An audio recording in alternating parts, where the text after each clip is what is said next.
Hey friends, happy Thursday. We're going to continue on with Wishtree. When we left off on Tuesday, we found out the message that someone carved into red said leave. And now we're kind of trying to figure out who's that meant for and why, and what people are going to do about it. Is this something a lot of people feel, or is this something that only one person feels, and why do they feel that way? So chapter 14 already. Cruising. Those houses, my houses. One painted blue, one painted green. One with a black door, one with a brown door. One with a yellow mailbox, one with a red mailbox. For well over a century, I'd stared at them. Prim and proper, same small size, same boxy shape, same pitched roofs and squat brick chimneys. Architecturally, siblings. Long before they were a glimmer in some builder's eye, I was here, right in the middle of things. If my roots stretched past the property line that separated them, well, that's never been my concern. Roots can be unruly. Mine explored the earth below, both houses pirouetted around their plumbing, anchored their foundations. I spread my shade fairly, I dropped my leaves evenly, I bombed their roofs with acorns in equal number. I did not play favorites. Over the years, many families had called those houses home. Babies and teenagers, grandparents and great-grandparents, they spoke Chinese and Spanish, Yoruba and English and French Creole. They ate tamales and pani puri and dim sum and fufu and grilled cheese sandwiches. Different languages, different food, different customs. That's our neighborhood, wild and tangled and colorful, like the best kind of garden. A few months ago, a new family, Samar's family, rented the Blue House. They were from a distant country. Their ways were unfamiliar. Their words held new music. Just another transplant in our messy garden. Except that this time something changed. The air was uneasy. The parents in the greenhouse refused to welcome the new family. There were polite nods between the adults at first, but then even those vanished. Other things happened. Someone threw raw eggs at the Blue House. One afternoon, a car passed by, filled with angry men yelling angry things like this: "Muslims, get out!" Sometimes Samar would walk home trailed by children taunting her. I love people dearly, and yet 216 rings and I still haven't figured them out. Our neighborhood had welcomed many families from afar. What was different this time? The headscarf Samar's mother wore? Or was it something else? As all this unfolded, busybody that I am, I kept tabs, eavesdropped, observed. I never interfered, though. Trees are impartial observers. We are the strong and silent type. Besides, what could I possibly do? I had limbs, but they could merely sway. I had a trunk, but it was rooted to the earth. I had a voice, but it could not be used. My resources were limited. So, too, as it turned out, was my patience. When you're the neighborhood Wishtree, people talk. It didn't take long for folks to learn about the ugly word carved into my trunk.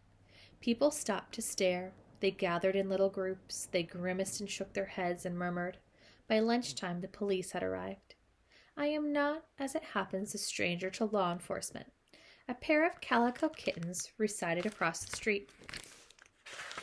They love climbing up my trunk to my uppermost branches, and fortunately they don't love climbing back down. In the last 2 months, Lewis and Clark have been rescued twice by the fire department and 3 times by the police. Sandy and Max, the same police officers who rescued the kittens just last week, climbed out of their patrol car to check me out. They frowned, they searched the lawn for clues, they talked to passerbys and took photos. "Bongo," I whispered. "I'm an official crime scene." She was not amused. The owner of the houses, and therefore technically of me, was the one who called the police. Francesca, tall and thin, with short, dove-gray hair, lived across the street. The blue and green houses had belonged to her family for generations. Francesca was also the owner of Lewis and Clark. With a grim look on her face, Francesca strode across the street to talk to the police. Lewis and Clark squirmed in her arms. "That tree," Francesca said to Sandy, who was taking notes on a little pad. "It's been nothing but trouble for as long as I can remember." Francesca has never been the sentimental sort. She likes cats more than trees. To each her own. I happen to like trees more than I like cats. Oh, but people love the wish tree, said Sandy. She looked me up and down, although I imagine it's a lot of work for you. Every year, the day after wishing day, I swear I'm going to cut that thing down, Francesca said. It was true, but I knew Francesca didn't mean it. She and I went way back. The cleanup isn't the worst of it, Francesca continued. The things people wish for, the craziness. Last year, someone wrote, I wish for chocolate spaghetti in permanent marker and a pair of underwear. And they tossed it up way high. Chocolate spaghetti? Sandy said. I could get behind that. Craziness, I tell you. Francesca stared at me. It's just a tree, after all. Just a tree. Just a tree seemed a tad unfair.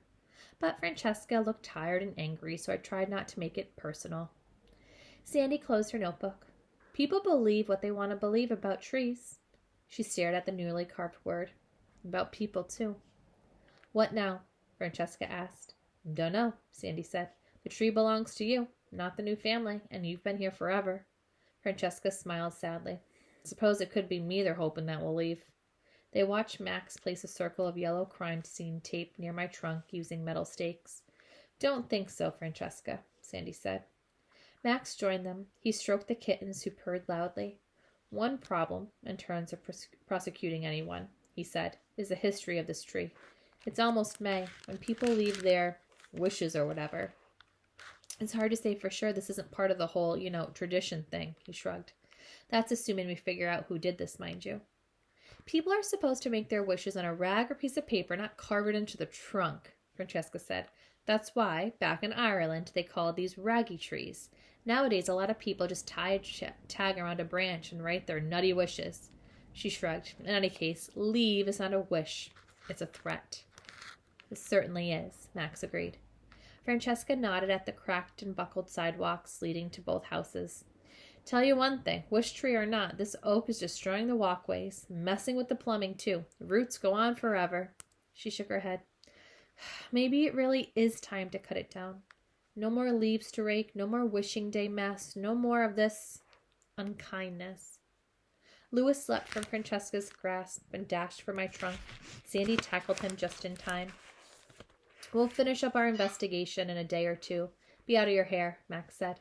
Then you'll be free to do whatever you want with the tree. You know, Francesca said, taking Louis from Sandy, my father almost cut this tree down years ago. My mother wasn't having it. Family lore or some such thing. Soft-hearted nonsense. She sighed. I guess it's up to me. Meantime, you keep us posted if anything else happens, Sandy advised. Francesca headed across the lawn, holding the kittens close. Leave, she murmured. What a world. What a world we live in. And there's the kittens. Let's see. So we learned some things there. We learned that the family's Muslim and that this neighborhood is not very welcoming of Muslims because it's saying that they welcomed other people of other cultures before. So why is this different? And it could be that not long ago we had kind of some problems with Muslims, so you might say that some people didn't fully approve of their beliefs, and some people kind of associated with Muslims with certain like terrorist groups, which isn't always true by any means. People of hate can be people of hate of any nationality, color, religion, and people make judgments on others by how they look, and they assume they are a certain way because of that. And I think that's how Samar's family is kind of falling into this stereotype that people have created. And they don't want that family around, even though they know nothing of that family and the family's done nothing negative to them. But it doesn't seem that everyone feels that way, because you could tell that Francesca, who lives across the street and actually owns the houses, the people rent them from her, is upset by this. The police seem upset by this. And so, yeah, Francesca is going to be another main character that plays a role, and she doesn't seem to like this tree so much, and she's threatening to cut it down. She doesn't like May Day, so I think she's just tired. It's a lot of work, and she's gotten to the point where she feels like it's more work than what it's worth. All right, we'll do another couple of chapters. When you're a tree, a phrase like cut it down is bound to get your attention. Francesca had hinted at such things before, but always in jest after a long October afternoon raking my newly shed leaves into crisp hills, or after a particularly messy wishing day. or after stepping on my acorns and bare feet. I felt bad about the walkways. It's an occupational hazard. To stay alive, I need a vast network of roots, and roots can be surprisingly strong. Did you hear that? Bongo asked, watching Francesca enter her house. She sounded serious this time. I've heard it all before, I said. Unfortunately, the newbies heard her too, Bongo said. Bongo calls every fresh cropped babies newbies. She pretends to be annoyed by their antics, but I know better. Listen, Bongo urged. Sure enough, I could hear the baby skunks wailing from their hidden nest under the porch. But we love Red, Mama, one of them cried. Hush, their mother, fresh-baked bread, scolded. It's the middle of the day. You're supposed to be asleep. You're I'm going to see if I can say this. It's like muscular. Crepuscular? So, creatures, I'm going to say nocturnal is an easier way for Miss Thrifty to say it, so that they're active from dusk to dawn, the ones that are up at night and sleep during the day. Will Red be all right, Mama? Another baby whose voice I recognized as Rose Petal asked. All skunks name themselves after pleasant scents. I am not sure if this is because they're a bit defensive about their reputation or if they just have a sly sense of humor. Of course, said her mother, Red is indestructible. Bongo looked at me. See what I mean? Oh dear, I said. By tonight they'll all have heard. The possums, the raccoons, the owls. Little Harold will be beside himself. Harold was the smallest barn owl nestling and a great worrier. Barn owls give themselves sensible, no-fuss names. I'll talk to everyone, Bongo said. Calm them down, tell them not to worry. I'm sure things will be fine, I said. I've seen a lot in my years. The things I've fretted about that have never come to pass. I could write a book. I paused. In fact, I could be a book. I paused again, because, paper's made out of trees. Bongo gave a screechy crow laugh. She didn't even scold me for my lame joke. That's when I started to worry. Character acting out of character. She usually scolds and be like, why'd you tell that joke? It's too early for that joke. Oh, it's such a lame joke. And this time she laughed to make kind of like Red feel good. Like, oh, she's laughing at my joke. But since she's acting out of character, it's making Red go, whoa. She's trying to make me feel better, which means she's sincerely worried. So this might be a bigger deal than I think it is. All right, I think we have time to do one more. As much as I was concerned about the baby's reaction to Francesca's words, I was more worried about Samar. What would happen when she returned from school and saw the word carved into me? Would she think it was meant for her and for her family, as Francesca and the police seemed to assume? She came home alone. Ahead of her by a few yards was Stephen. A reporter from the neighborhood newspaper was waiting on the sidewalk, interviewing people as they walked by. Word travels fast in our parts, especially when there's yellow police tape involved. Had they seen what had happened? The reporter kept asking. Had there ever been wishes on wishing day before? What did they think the word leave meant? The reporter approached Stephen. Did he know why someone would carve leave into the beloved local wish tree? Stephen stared at the reporter, then he glanced behind at Samar, sending her the shadow of a sad smile. Without answering the reporter, he headed towards his house. Samar's eyes darted from Stephen to the reporter to me. She ran closer, saw the word, and gasped. She reached a hand towards me. That's the dog. But the police tape put me out of reach. Are you a resident? The reporter asked. Would you like to comment on the incident? Samar didn't say a word. She turned and walked up the sagging steps into the blue house, her head held high, standing tall and reaching deep. Good for her. I'm sure inside she feels like she's crumbling to see something like that, but she's trying to act tougher than maybe she feels. See how long the next one is. We might have a couple minutes to do that one. I think Rory's crying at the door. She wants to come lay in here. Next time, Rory. All right, one more. Around 6 that evening, Sandy and Max returned. When the police knocked on the door of the greenhouse, Stephen's parents opened it and answered questions. They shook their heads. They shrugged. Then they shut their door and closed the curtains. When the police knocked on the door of the blue house, Samar's parents opened it and answered questions. They rubbed their eyes. They sighed. Then they, too, shut their door and closed the curtains. As Sandy and Max headed back to their cruiser, Sandy paused beneath me. I wonder if we should make a wish, she said. It might be our last chance. I'll tell you what I wish for, Max said. I wish I didn't have to investigate things like this. Sandy patted his shoulder. I wouldn't hold my breath on that one. Well, that just makes you sad that there's always going to be hate in the world and that you really need to be someone that doesn't spread that. As for me, I spent the evening hours reassuring the parents and offspring who called me their home. They weren't just worried about where they would have to move, of course. They were worried about me. I was worried about me, too. I didn't want to leave the world I loved so much. I wanted to meet next spring's owl nestlings. I wanted to praise the new maple saplings across the street when it blushed red at sunset. I wanted my roots to journey farther, my branches to reach higher. But this is how it is when you love life. And all I could accept that if my time had come, it had come. After a life as fine as mine, who was I to complain? I was worried about the babies, though, about their parents scrambling to find new safe places to line their nests, dig their burrows, hide their winter stashes of acorns. Most of all, I was worried about Samar. I don't know why. Perhaps it was because she reminded me so much of another little girl from another time long ago. A little girl I'd managed to shelter successfully. Francesca's great-grandmother. Like I said, we go way back. I'm going to stop there for now. We're going to start chapter 19 next time.